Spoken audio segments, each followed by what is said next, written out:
prek vsake meje si šel, ti je to jasno. Mislim, in zdaj boš dobil kazen, ne vem, mislim, zdaj moraš dobiti nekaj vzgojnega, dosti imam, ne. Ne, v bistvu imam eno odlično idejo. Andrej te bo kaznoval. Evo, v koncev je le tvoj očim.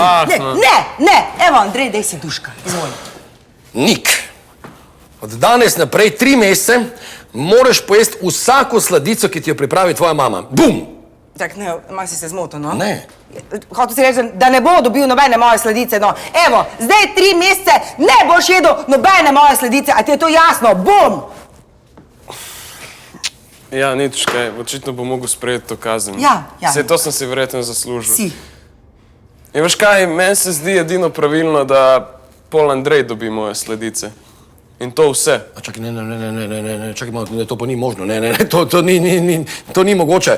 Glej, Ljubica, mislim, da smo bila mogoče res malo prestroga z njim. Mislim, res je, zasluži si kazen, ampak iz moške solidarnosti in ker sem tudi jaz enkrat bil pubec in sem delal bedarije, se bom mu pridružil, ne bom jedel te sladice. Vem, da mi ne bo lahko, vem, da mi ne bo, mislim, težko mi bo, ampak moramo biti zgled, ne?